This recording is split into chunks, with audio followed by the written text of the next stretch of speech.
ఇప్పటికే తెలంగాణ హైకోర్టులో మోహన్ బాబుకు చుక్కెదురైంది. హైకోర్టులో దాఖలు చేసిన ముందస్తు బెయిల్ పిటిషన్ను ధర్మాసనం కొట్టివేసింది. రిపోర్టర్పై దాడి కేసులో రాచకొండ పోలీసులు కేసు నమోదు చేశారు.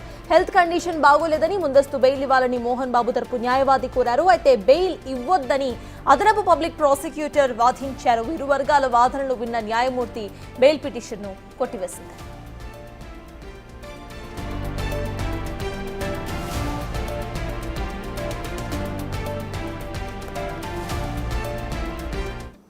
దానికి మోహన్ బాబు బెయిల్ పిటిషన్ ను ఇటు హైకోర్టు కొట్టివేసింది. ఇదే అంశంపై పూర్తి డీటెయిల్స్ మా ప్రతినిధి సురేష్ లైవ్ లో అందించడానికి సిద్ధంగా ఉన్నారు. సురేష్, చెప్పండి.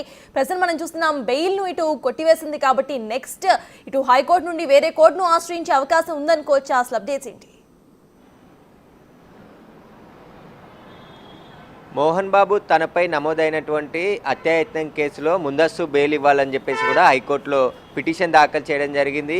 గత గురువారం వాదనలు జరిగాయి. మళ్ళీ ఈరోజు కూడా అఫిడవిట్ దాఖలు చేసిన తర్వాత హైకోర్టులో వాదనలు వినిపించారు మోహన్ బాబు అడ్వకేటు. తాను మోహన్ బాబు మనమని చూడడానికి దుబాయ్ వెళ్ళి మళ్ళీ తిరిగి తిరుపతికి వచ్చాడు. ప్రస్తుతం ఆయన తిరుపతిలోనే ఉన్నాడు. తిరుపతిలో ఆయన ఉన్న విద్యా సంస్థలకు సంబంధించిన వ్యవహారాలు చూస్తున్నాడని చెప్పేసి కూడా కోర్టుకు తెలపడం జరిగింది. ఆయన అనారోగ్యంతో కొంచెం బాధపడుతున్నాడు. బీపీ అదేవిధంగా కండరాల సమస్యతో బాధపడుతున్నాడు కాబట్టి అతనికి ముందస్తు బెయిల్ మంజూరు చేయాలని చెప్పేసి కూడా వాదనలు వినిపించడం జరిగింది. దీనికి సంబంధించి పీపీ వాదనలు వినిపించారు. ఎట్టి పరిస్థితుల్లో మోహన్ బాబుకు బెయిల్ మంజూరు చేయొద్దు, విచారణకి సహకరించే విధంగా ఆదేశాలు ఇవ్వాలని చెప్పేసి కూడా వాదనలు వినిపించడం జరిగింది.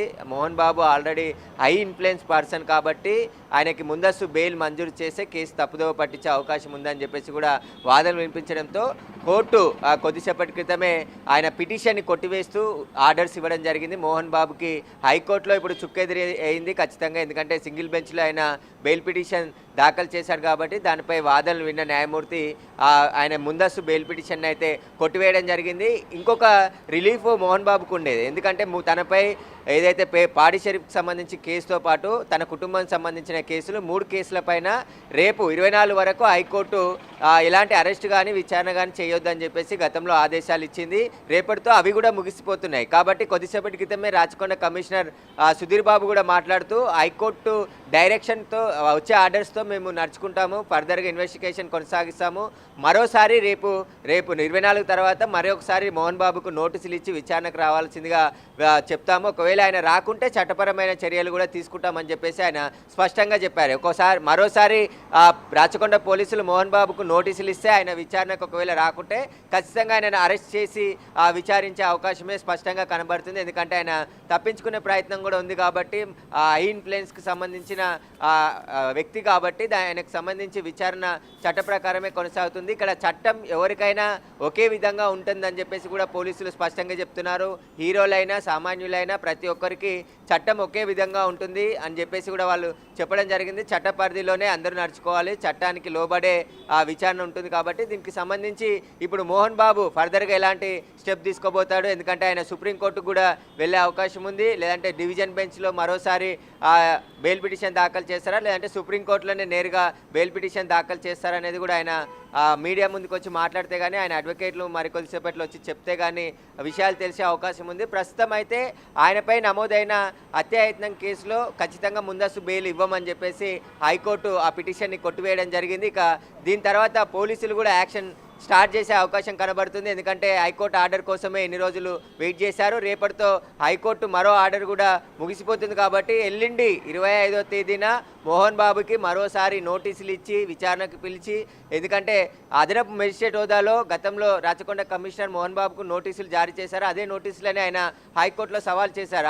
ఆ నోటీసులపై నేను వెళ్ళను అని చెప్పేసి కూడా దానిపై స్టే ఇవ్వాలి, క్వాష్ చేయాలని చెప్పేసి కూడా ఆయన కోరడం జరిగింది. దానికి సంబంధించి 24 వరకు ఆ టైం ఇవ్వడంతోనే రేపు ఆ టైం కూడా ముగుస్తుంది కాబట్టి ఇటు ముందస్తు బెయిల్ పిటిషన్పై కూడా కొట్టివేసింది హైకోర్టు. కాబట్టి ఇక మోహన్ బాబు పోలీసుల విచారణకు హాజరవుతాడా, లేదంటే సుప్రీంకోర్టు కోర్టు మెట్లెక్తాడా అనేది కూడా కొద్దిసేపట్లో తెలిసే అవకాశం కనబడుతుంది. పోలీసులు అయితే ఇక యాక్షన్ స్టార్ట్ చేసే పనిలోనే ఉన్నట్టు ఖచ్చితంగా కనబడుతుంది. యాజ్ యూ సెడ్ ఇటు పోలీసులు ఇన్వెస్టిగేషన్ స్పీడప్ చేశారు అనేది మనకు అర్థమవుతుంది కాబట్టి హైకోర్టు తీర్పుతో మరి ఈయన అరెస్ట్ కూడా ఉండే అవకాశం ఉందనుకోవచ్చా? ఇప్పుడు నెగిటివ్గా ఆయనకు వచ్చింది కాబట్టి అండ్ హైలీ ఇన్ఫ్లుయెన్షియల్ పర్సన్ కాబట్టి సుప్రీంకోర్టుకి వెళ్ళినా కూడా ఇఫ్ ఇన్ కేస్ ఆయన కనుక వెళ్తే ఇటువంటి నెగిటివ్ రిజల్టే ఆయనకు మళ్ళీ మోహన్ బాబుకి ఎదురవుతుంది అని మనం అనుకోవచ్చా? ఖచ్చితంగా, ఎందుకంటే ఆయన ఇక్కడ హత్యాయత్నం కేసు అంటే 307 గతంలో ఉండే ఇప్పుడు బిఎన్ఎస్ యాక్ట్ 109కి సంబంధించి నాన్ బెయిలబుల్ కేసు ఇది. ఇందులో స్టేషన్ బెయిల్ అనేది ఉండదు, 10 సంవత్సరాలకు పైబడే శిక్ష ఉన్న కేసు కాబట్టి ఆయనని ఖచ్చితంగా అరెస్ట్ చేసి రిమాండ్కి తరలించి ఆ తర్వాత కస్టడీకి తీసుకొని విచారించే అవకాశం కూడా స్పష్టంగా కనబడుతుంది.